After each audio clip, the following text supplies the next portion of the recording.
பள்ளிகளுக்கு கலையரங்கங்கள் கட்டி கொடுத்து வருவது உங்களுக்கு தெரியும்.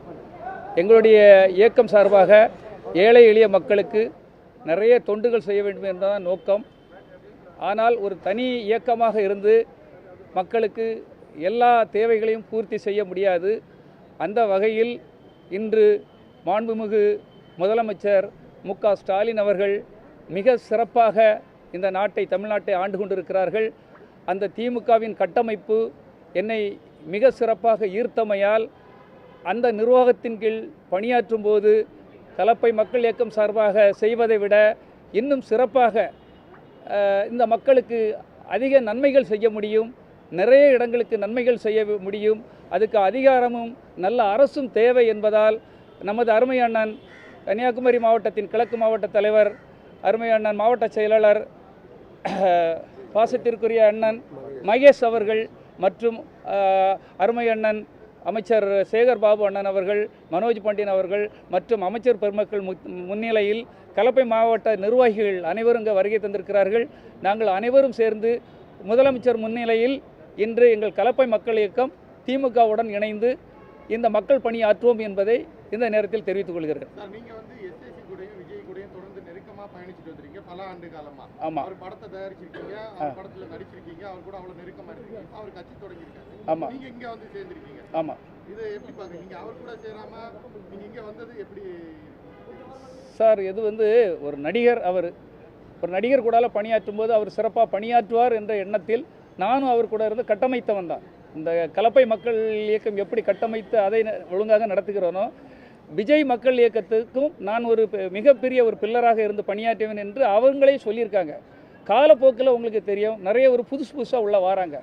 அந்த புதிதாக வருபவர்கள் முன்னிலையில் எங்களை மாதிரி அவங்க அப்பாவே உள்ள ஏற்றுக்க முடியல. அப்போ எங்களை மாதிரி ஒரு மனசு ஒத்தவர்கள் அங்கு பயணம் பண்ண முடியாத ஒரு சூழல் ஏற்படுகிறது. என்றைக்குமே நிலவு தான். இப்போ நிலவு ஒரு குறிப்பிட்ட காலம்தான் இருக்கும் சார். இப்போ ஒரு நட்சத்திரம் மாதிரி தான் விஜய் அவர்கள். அவர் ஒரு நிலவு போல் ஒரு குறைந்தது ஒரு 15 நாள் இருப்பார். 15 நாள் நிலவு எப்படி மறைஞ்சு போகுமோ அதே போல் ஒரு நடிகர்களுடைய சேவையும் அப்படி தான் இருக்கும். மக்களையோ ரசிகர்களையோ அவர் சரியானபடி வழிநடத்தி சரியான அவங்களுடைய தேவைகளை பூர்த்தி பண்ணுவாரா என்னங்கிறது எனக்கு தெரியல. எனக்கு மக்களுக்கு சர்வீஸ் பண்ணோம் சார். என் உயிர் பொருள் ஆவி எல்லாத்தையும் இந்த மக்களுக்காக சேவை செய்யணும்னு நினைக்கிறேன். அதுக்கு ஒரு நல்ல கட்டமைப்பு தேவைப்பட்டது. அந்த கட்டமைப்பு எனக்கு இன்னைக்கு இருக்க சூழலில் திமுக கழகம் மிக சிறப்பாக செய்துகிட்டு இருக்காங்க. அங்கே இணைந்து கொண்டேன். என்னை வரவேற்கிறார்கள்.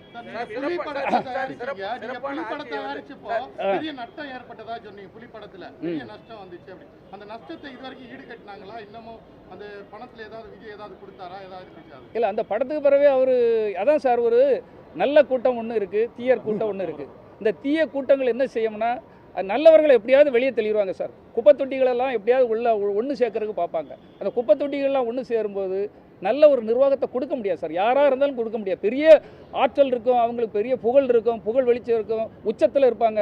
ஆனால் சுற்றி இருக்கவங்க சரியாக அமையாவிட்டால் அவங்கள வேறொரு திசைக்கு கொண்டு போயிடுவாங்கங்கிறது என்னுடைய வாழ்க்கையில் நான் பார்த்துருக்கேன். அம்மாவுடைய வாழ்க்கை கூட நீங்கள் பார்த்தீங்களா அப்படி தான். சுற்றி இருப்பவர்கள் ரொம்ப நல்லா இருக்கணும் சார்.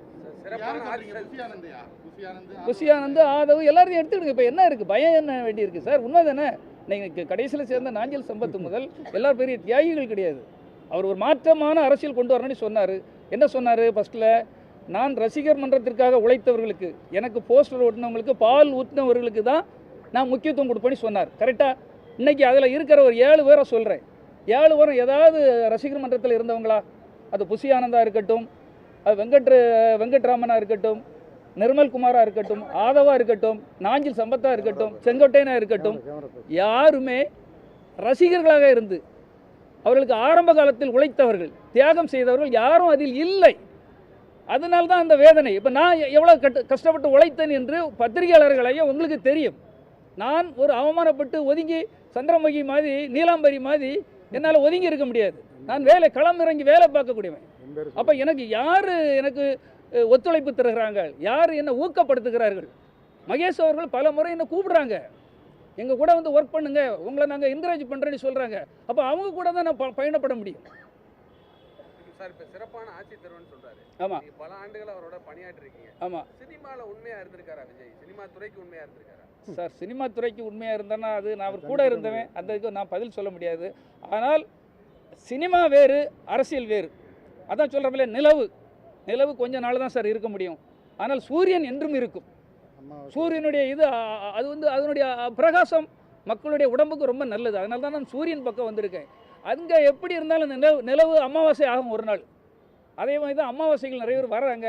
நல்லவர்களுக்கு இங்கே வழி இருக்காது, நல்லவர்களை வாழ விட மாட்டாருங்கிற எண்ணத்தில் அவர் நல்ல சிறப்பாக செய்தால் எனக்கு சந்தோஷம் தான் சார். அவங்க அப்பாட்டே நீங்கள் இருந்திருக்கீங்க. ஆமாம், அப்பா பிள்ளைக்குள்ள ரிலேஷன்ஷிப் எப்படி? அப்பா பையனுக்கு உள்ள ரிலேஷன்ஷிப்பு ஆரம்பத்தில் இருந்த மாதிரி இல்லை சார்.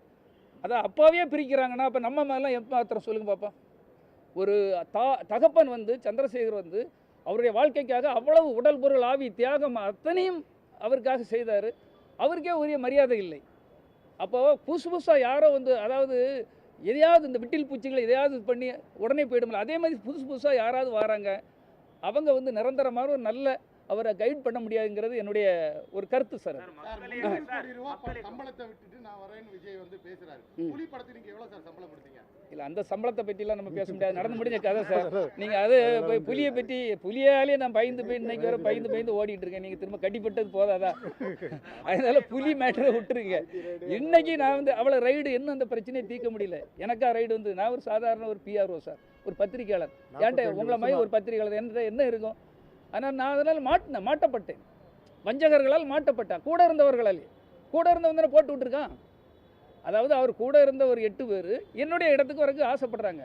பிடி சிவகுமார் இருந்த அளவுக்கு வளர்ந்துட்டாரு, பிடி சிவகுமாருக்கு புலினி படம் ப்ரொடியூஸ் பண்ண கொடுத்துட்டாரு, இவனை எப்படிடா காலி பண்ணலான்னு வச்சு ரைடை உருவாக்குறாங்க. இதெல்லாம் உருவாக்கப்பட்டது, அவங்களே சொல்கிறாங்க, இது நான் சொல்லலை. ரைடு பண்ணி முடிச்சதும் எங்கள் வீட்டில் ஒன்றும் இல்லை சார், கவனமாக இருங்க சார், உங்கள் கூட இருக்கவங்க தான் எங்களுக்கு இப்போ திரும்ப பெட்டிஷன் தந்தது. அப்போ கூட இருக்க சகுனிகளை வைக்காதீங்கன்னு சொல்லக்கூட நம்மளால் முடியலைன்னா மாதிரி எப்படி ஒரு தலைவன் கூட இருக்க முடியும்? அவருடைய வளர்ச்சிக்கு ஃபோட்டோவை தெருவாக எடுத்துகிட்டு போனோம் சார். ஒரு பத்திரிகை ஆஃபீஸுக்கு ஒவ்வொரு ஆஃபீஸுக்கும் போய் எடுத்துகிட்டு போனவன் நாங்கிறது தெரியும். ஆரம்பத்தில் என்ன அவர் மேலே இருந்தால் குதிச்சிட்டாரு இல்லை, இதெல்லாம் தெரியணுங்கிறக்காக சொல்கிறேன் சார். சாதாரண அப்பாவி ரசிகர்களுக்கு தெரியணும். எத்தனையோ விஜய் ரசிகன், பிரியமுடன் விஜய் 9 பத்திரிகை நடத்தியிருக்கேன் சார். இதை எதுக்கு சொல்லணும்னா, மனசுக்குள்ளே அவ்வளோ கஷ்டத்தையும் வலியும், நமக்கும் ஒரு வாய்ப்பு கிடைக்காதான்னு தானே ஏங்கிட்டு இருப்போம். 27 ஆண்டுகள் எதுக்கு உழைக்கிறோம்? ஒரு விவசாயி ஒரு மரத்தை எதுக்கு வளர்க்குறான்? அந்த மரம் வளர்ந்த பிறகு பழம் சாப்பிடலாங்கிறதுக்கு தானே உழைப்பான். அதே மாதிரி தானே நம்மளும் உழைச்சிருப்போம். அந்த பழம் காய்க்கும் போது வேற இல்லாமல் பறித்து தின்னுட்டு போன குரங்கு, நரி, நாய் எல்லாம் பறித்து தின்னுட்டு போகும்போது அந்த விவசாயிக்கு எவ்வளோ வேதனை இருக்கும். அந்த வேதனை ஒரு என்ன மாதிரி தியாகம் பண்ண ரசிகர் மன்றங்களில் உள்ளவங்களுக்கோ பொறுப்பாக இருக்கவங்களுக்கோ எனக்கோ இருக்கக்கூடாதுங்கிறதுல என்ன தவறு இருக்குது? மனவேதனை இருக்குது சார். சார், இப்போ மக்கள், அதாவது விஜய் ரசிகர் மன்றத்திலிருந்து மக்கள் இயக்கமாக மாறும்பொழுது நீங்கள் பயணிச்சிருக்கீங்க. ஆமாம், அப்படியானதுலேயே ஒரு நிர்வாக செயல்பாடுன்னு ஒன்று இருக்குல்ல, அதாவது மக்களை அணுகிறது அவங்களுக்கான செயல்பாடு. இப்போ ஒரு பெரிய கட்சியாக மாறி இருக்கும்போது அந்த அணுகுமுறைக்கான தலைமை பக்குவமாக அவருக்கு இருக்குன்னு நினைக்கிறீங்களா? தலைமை பக்குவம், அதாவது பயிற்சியாளர், நல்ல பயிற்சியாளர்கள் வேணும் சார், நல்ல தகுதி வாய்ந்தவர்கள் வேணும், நல்ல பக்குவப்பட்டவர்கள் வேணும், திறமையாளர்கள் வேணும். அவர்களை, அதாவது ரசிகர்களை வழி நடத்தணும் சார். ஒரு வருஷம் ஆச்சு கட்சி ஆரம்பிச்சு, அவர் பண்ணலைன்னா அவருடைய தவறு தான். தலைமை சரியாக இருக்கணும். அதாவது தலைமை சரியாக இல்லைன்னா எப்படி தொண்டர்களை வழி நடத்த முடியும்? அவர் அதுக்கு பக்குவப்படணும். அவர் வரணுங்கிறத இன்னும் என்னுடைய ஆசை சார், நல்லபடியாக வரட்டும். ஆனால் என்னுடைய பயணத்தளத்துக்கு அது சரியான இடம் இல்லை. எனக்கு இங்கே ஒரு நல்ல அங்கீகாரம் தராங்க.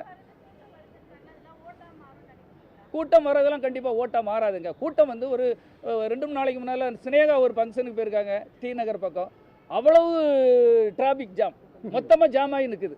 ஒரு நடிகை எங்கே போனாலும் நடிகை பார்க்கறதுக்கு அவங்க ரசிகை மட்டும் இல்லை, எங்கே ஒரு பூ வியாபாரி, தொழிலாளி எல்லா வேலையும் போட்டு அந்த நடிகை பார்க்க போவாங்க. ஒரு நடிகர் வந்தாலும் நடிகரை பார்க்க போவாங்க. அதுக்காகவே புரட்சி ஏற்படுத்தி விட்டது, அவருக்காகவே அவ்வளோ ஓட்டம் போட போகிறாங்க, நாட்டையே தலைகளாக மாற்றி விடுவார்கள் அப்படின்னு கனவுல கூட நினைக்க வேண்டாம். நீங்கள் ஒர்க் பண்ணணும், மக்களுக்கு களமிறங்கி வேலை பார்க்கணும், மக்களுடைய பிரச்சனைகள்லாம் தீர்க்கணும். ஏழை இளைஞர்களுக்கு என்ன பிரச்சனை இருக்குது, வேலைவாய்ப்பு பிரச்சனை என்ன, நீராதாரம் பிரச்சனை என்ன, விவசாயிகள் பிரச்சனை என்ன, தொழிலாளர்கள் பிரச்சனை என்ன, நெசவு தொழிலாளர்கள் பிரச்சனை என்ன, திருப்பூர் பனியன் ஃபேக்டரி பிரச்சனை என்ன, அத்தனை பிரச்சனைகளை பற்றி எங்கேயாவது பேசுகிறாங்களா? சும்மா சிஎம்ஐ குறை சொல்கிறது, அவரை குறை சொல்கிறது, இவங்களை தாக்குறது, இந்த விஷயங்களை விட்டுட்டு மக்கள் பணிக்கு வாங்கன்னு தான் நான் சொல்கிறேன். உடனுக்குடன் செய்திகளை தெரிந்து கொள்ள சன் நியூஸ் பெல் ஐகானை கிளிக் பண்ணுங்க.